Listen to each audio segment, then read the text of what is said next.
Jill. Most of you know me. If not, hi, welcome. So, picture this, September 2008. There were whispers around the comm wing that 6 students had been selected to go on this Guatemala trip. And, there were a few faculty members going, there were staff members going. The president of the college might go. It wasn't, set in stone yet that she was going. And guess what? We were having a photography and marketing company come with us. And it was awesome. But I don't know how me, Kara, Megan, Jess, Christine, and Brittany, who ended up dropping out a month or two before, were selected. But I will tell you this. The rest of the comm wing was pissed. And I don't mean to say that to brag. I mean to tell you that so that I can set the foundation here as to showing you how far we have gone, right? We didn't sign up for a class and know what we were getting into. We were told we were going on this trip and said, hey, this could be a really great opportunity for you to market the college, to also share Cabrini's footprint for social justice, and to also grab some interviews and video footage for your convergence site, which we called Breaking the Chains of Poverty that year in 2009. For me, this was the first time that I had ever stepped foot out of the United States, and I was terrified.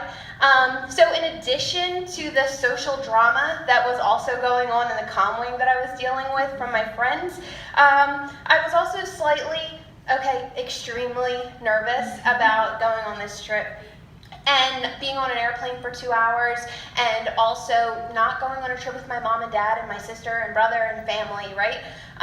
Dr. Zurich, or Jay-Z, told us that we weren't allowed to bring our cell phones, so we had to keep them in the dorm room. And he also was sending us shots and immunizations and vaccines that we needed to take before we got there, was also sending us articles to read. And I remember reading them and thinking, holy crap, where are we going? After one really scary article, I reached over to Kara and I said, I'm really nervous about this trip. And she looked at me and said, Jill, we'll be fine. We're staying with nuns and missioners. What could go wrong? So our trip was a lot different than what you currently go on, and I think it was modified after our year. So we started off in San Lucas, and then went to Barcenas, and then Guatemala City to stay with the missionary sisters as well as CRS. When we went to Barcenas and we met with the missionary sisters, we were told we were staying there for a night, and in my, suburban little, suburban head, I thought, we're gonna stay with the missionary sisters in the convent. No, that night they told us there was no room in the convent, and plus we had some males with us, so they couldn't stay there either, and that they had set up host families within the community for us to stay with. Hold up, I had a panic attack right there. So for this, to go off skew and to not be how I envisioned it. I remember crying and being super upset. I suffer from anxiety, so this was not something that I had anticipated. So I sat there and cried, and my girlfriends were like, Jill, you're going to be fine, knock it off. So I overcame my fear.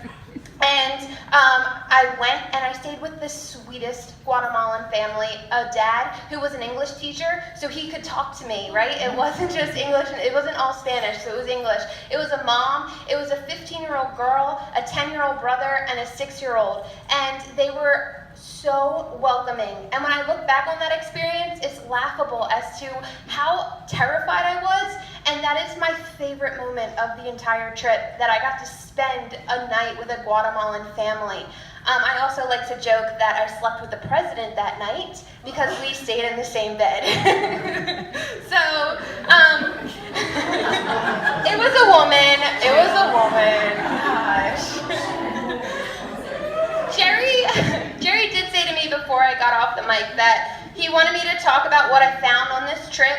And how someone who had never been out of the country before handled this brand new world and information. I want to summarize that in one word. I found courage. I found courage within myself to experience the unknown and to step out of my sheltered suburban life, and to understand that the world isn't all evil. I found courage to advocate for the rights of these migrant workers, to tell their stories about Wanana coffee, and to show how privileged we are in the United States in comparison to other countries around the world. 10 years later, I'm still using this trip as a reminder of my strength and courage, and that I can be a voice for the voiceless, and that beyond our borders, there are people who are just trying to make a living, just like you and I, and they deserve human dignity and rights. At 21, it was really hard to understand the impact that you make, right? And I'm sure that you all understood that. But now I'm 30, I'm gonna be 31 next week, and I'm realizing that it's through these moments where the sheet is lifted and you have clarity to see what is really happening in the world. And that's when you begin to realize that in order for the world to change, you have to have the courage to make it change. And stepping out of my comfort zone and fighting for those who can't 10 years later, that's what I remember from this trip, and that's what I try to remember and execute day in and day out. Thank you. Thank you.